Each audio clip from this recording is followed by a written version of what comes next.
Good day children and welcome to this class. So the other day I told you all that Hannah, she called Yumi to clean the American white soldier, but she refused to clean him, and Hannah, now she herself started cleaning him. And while she was cleaning his face, she saw the fine texture of his skin and the blonde hair. Then she understood that this pedo, he must have been very cute while he was a young boy.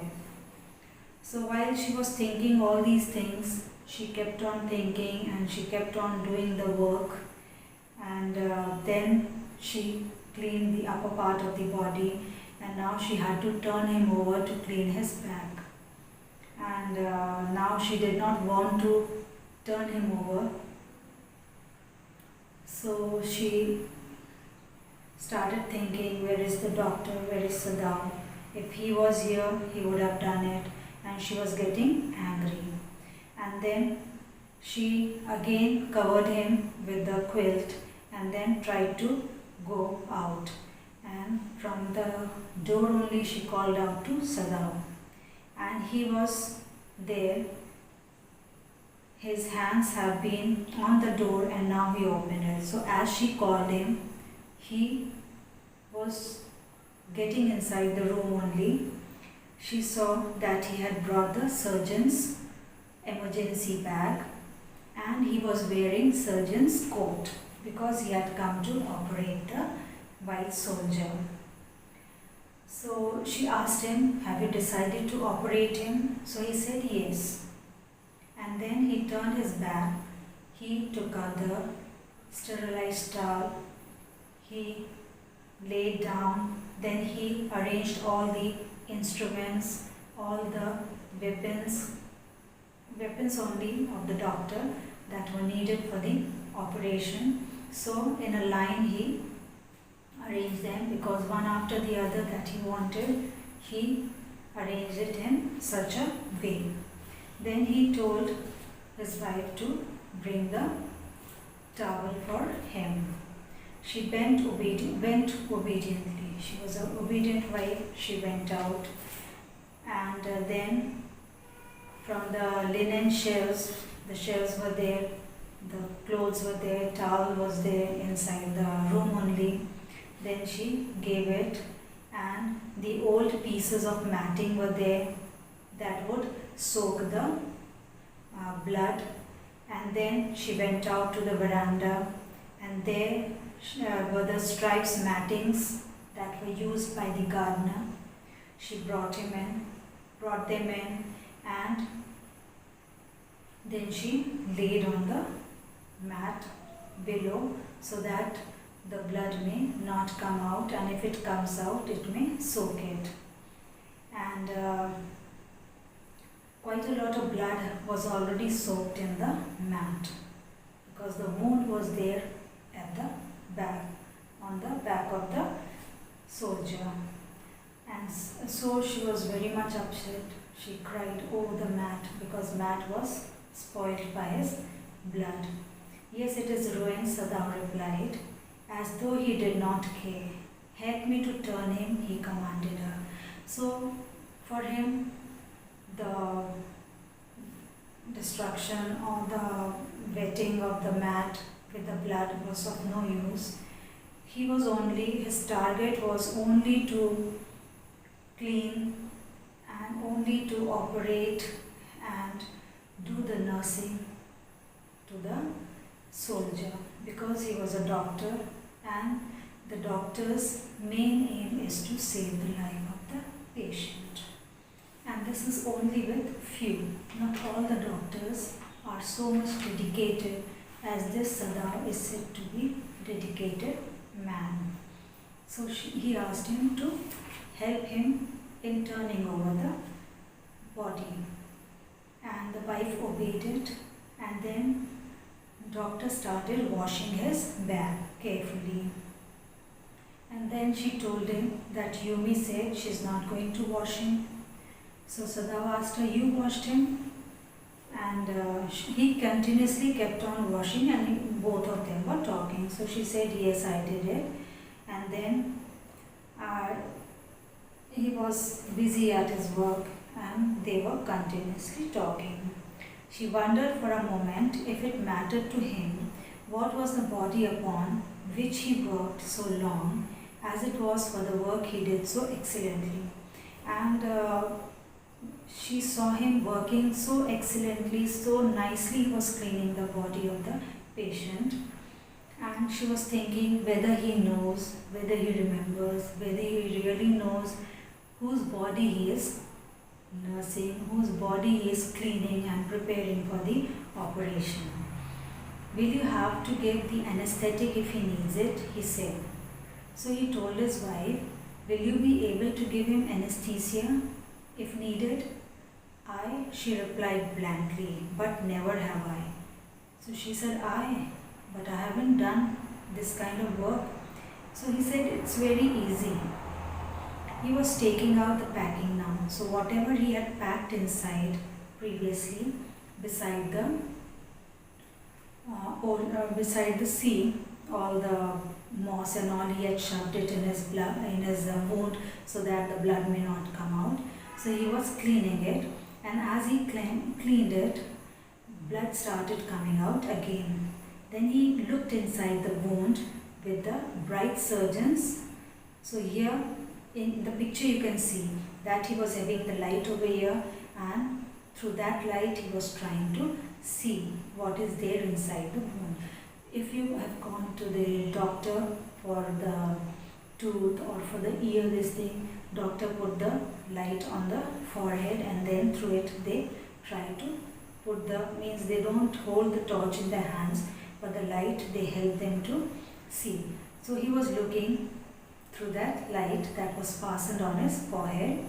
The bullet is still there and he saw the bullet inside. Now I wonder how deep this rock wound is. So I said, now I understand how deep the wound is. If it is not too deep, it may be that I can't get the bullet. And if it is not deep, I am not able to take out the bullet. But the bleeding is not superficial. It has lost much blood.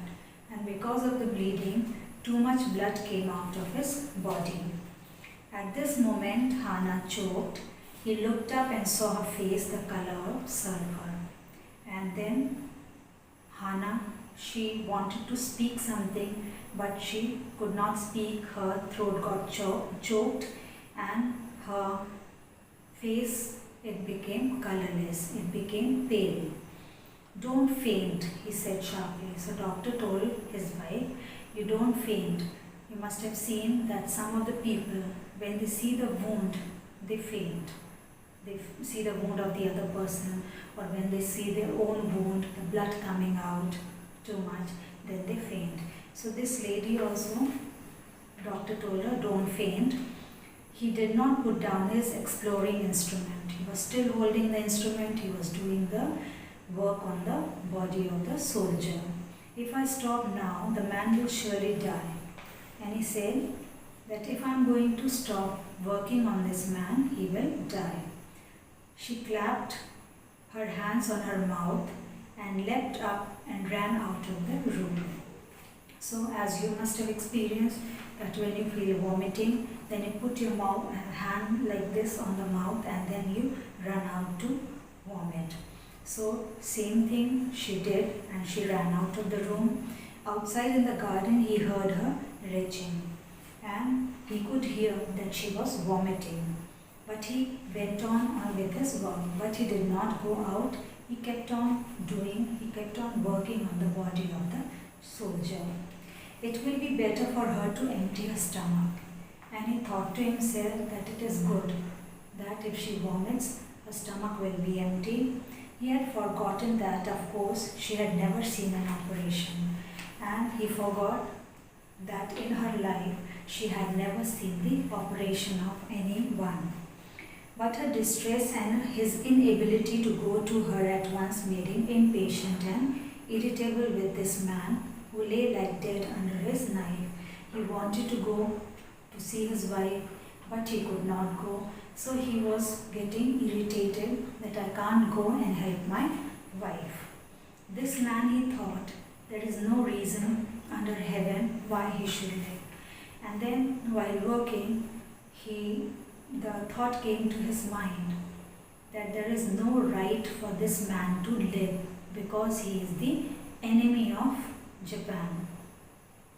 Unconsciously, this thought made him ruthless, and he proceeded swiftly. In his dream, the man moaned, but Sadao paid no heed except to mutter at him.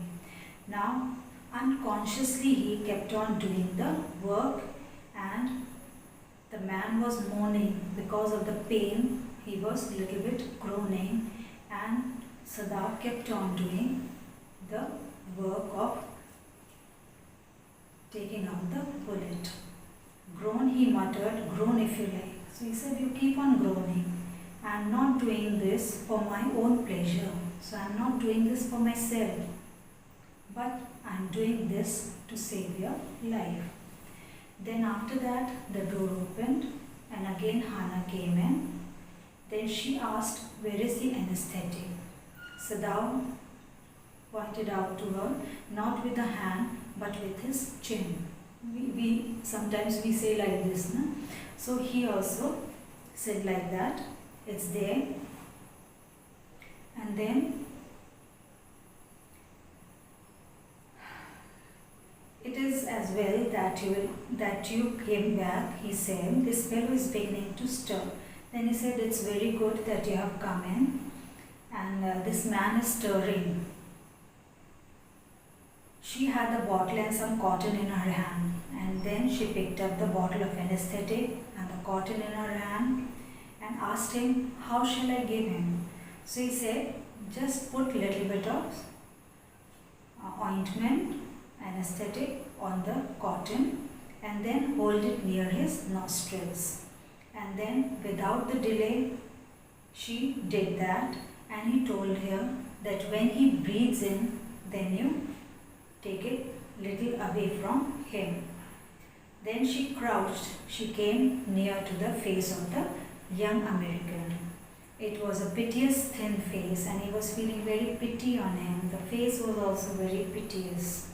She was feeling, and she thought the man was suffering whether he knew it or not. Now that man was unconscious, whether he knew that he is suffering from something. Watching him, she wondered if the stories they heard sometimes of the suffering of prisoners were true. Then she remembered the stories that she had read about the sufferings of the prisoners. They came like flickers of rumor, told by word of mouth and always contradicted. And it was, she thought that they were all rumors. They were only told by the word one person was telling, and so like that it was. And it was not true. It may be something else. In the newspapers, the reports were always that wherever the Japanese armies went, the people received them gladly with cries of joy at their liberation. And in the newspapers, she had read that wherever the Japanese armies went, people welcomed them because they had helped them to get freedom. But sometimes she remembered such men of General Takimo, who at home beat his wife cruelly, though no one mentioned it now, that he had fought so victorious a battle of Manchuria. And then she remembered that a man like General Takima, he was such a rude man. He used to beat his wife very cruelly at home. And he bravely fought the battle and made them victorious, helped them to get victory. If a man like that could be so cruel to a woman in his power, would he not be cruel to one like this, for instance? So she started thinking that such kind of man who was so cruel to his wife, then he can be more cruel than to this man who was the prisoner, like the prisoner of war. They must be more cruel to them. She hoped anxiously that this young man has not been tortured.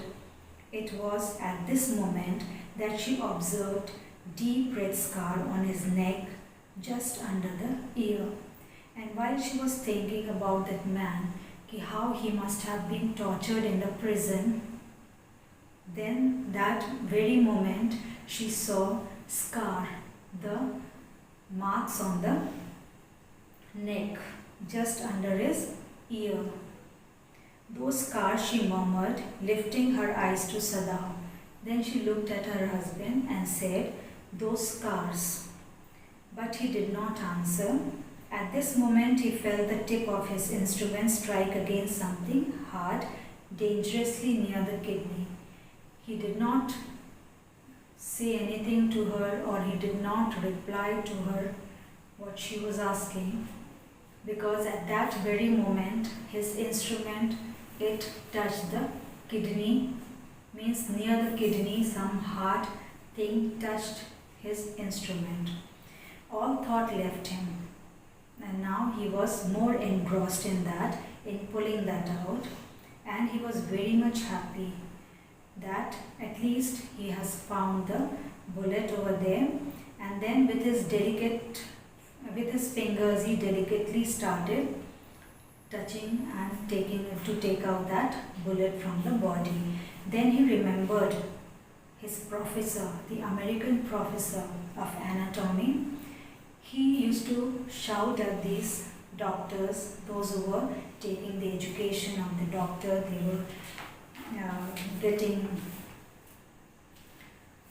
education, that ignorance of the human body is the surgeon's cardinal sin.